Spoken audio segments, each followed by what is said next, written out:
સુરતના વરાછા વિસ્તારમાં આવેલી માતાવાડી અને શક્તિ ટાવર અને ભરત કોલાડી ભરત કોલોની અને એફિલ ટાવરના દુકાનદારો દ્વારા તે પરિસરમાં મેટ્રોને લીધે છેલ્લા 3 વર્ષથી વેપારમાં મોટી નુકસાની આવતા વેપારીઓમાં ભારે રોષ જોવા મળ્યો હતો।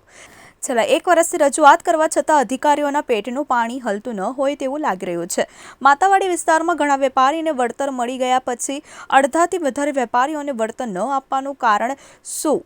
મેટ્રોના અધિકારીઓ દ્વારા એકને ગોળ અને ખોડ એમ બેવડી નીતિ કેમ માટે વેપારીઓ દ્વારા ધરણા પર બેસતા વરાછા પોલીસે વગર પરમિશનથી ધરણા પર બેસવાની ના પાડતા તમામ વેપારીઓ પરમિશન લેવા માટે વરાછા પોલીસ સ્ટેશન પહોંચ્યા।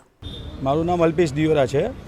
હું અહીંયા લંબે હનુમાન રોડ પર કપડાનો ધંધો કરું છું અને અહીંયા જેટલા બી વેપારીઓ છે એ બધા પોતપોતાની રીતે અલગ અલગ ધંધો કરે છે।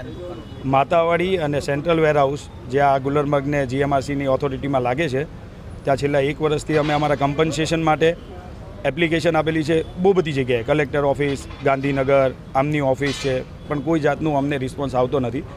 એના કારણે અમે અત્યારે એવું ડિસિઝન લીધું છે કે એમના અધિકારીઓ અહીંયા આવીને આ જે કંઈ બી અમારી સમસ્યા છે એનું અમને લેખિતમાં કાંઈ પણ સમાધાન આપે।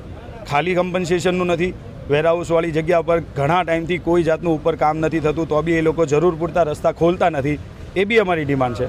અમે અત્યારે શાંતિથી અહીંયા નવું કામ નહીં કરવા દેવા માટેની એક માંગણી લઈને એટલે ઊભા છીએ કે એ લોકો અહીંયા આવીને અમને સાંભળે અને અમારી જે પ્રોબ્લેમ છે એનું સાંભળીને એનું સમાધાન આપે।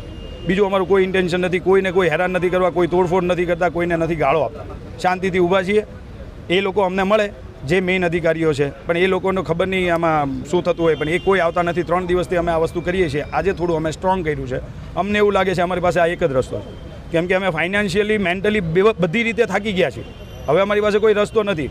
પેલા જેવું છે વધીને શું કરશો કે અમને અંદર લઈ લેશો, પણ અમારી પાસે એની સિવાય કોઈ છુટકારો જ નથી। અમને સમસ્યાનું સમાધાન આપો, જેનો અમને હક છે। અમે એવું બી નથી ખોટી ડિમાન્ડ કરીએ છીએ, જે ખરેખર છે એ જ અમે માંગીએ છીએ। અને ઇન્ડિયન ગવર્મેન્ટમાં બી એ વસ્તુનું ફંડ રિલીઝ થયેલું જ છે કમ્પન્સેશન માટેનું, તો અમને શું કામ નહીં? આ એરિયામાં અડધાને મળેલા છે અને અડધાને નથી મળ્યા, એ વસ્તુ કઈ રીતે? બસ આ પ્રોબ્લેમ અમારી કોઈ સાંભળતું નથી। 1 વર્ષથી અમે ધક્કા ખાઈએ છીએ, હવે અમે થાકી ગયા, એટલે હવે અમે એવું કીધું છે કે તમે અહીંયા આવીને અમને સાંભળો અને અમારી જે સમસ્યા છે એનું નિવારણ અમારી સામે બેસીને લેખિતમાં આપી દો। નહીં થશે તો અમે આ કન્ટિન્યુ રાખશું। અમને લઈ જશે તો બીજા આવશે, ત્રીજા આવશે। બાકી અમે 3 વર્ષથી લોસ કરીએ છીએ તો 5 દિવસના કામની લોસ એ લોકો શું કામ ના કરે? અને એમના સાહેબોને જો આટલો બી પ્રોબ્લેમ થતો હોય તો એ લોકો શું કામ મળવા નથી આવતા? અમે 3 દિવસથી આ રિક્વેસ્ટ કરીએ છીએ, આ 3જો દિવસ છે। રાત દિવસ બેસીએ છીએ અમે। હું અત્યારે નાયા વગરનો તમારી સામે ઊભો છું, આખી રાત બી બેઠો છું, કાલ આખો દિવસ બી બેઠો છું અને અત્યારે પાછો સવારનો ઊભો જ છું। તો એ લોકો કોઈ સાંભળવા જ નથી માંગતા, તો પછી અમારે તો હું કોમન માણસો છીએ એટલે અમારે લડવા સિવાય બીજું કંઈ જ નથી। અમારી પાસે બીજું કોઈ જ ઓપ્શન નથી। અમને મારશે કે લઈ જશે, શું કરશે? કંઈ વાંધો નહીં।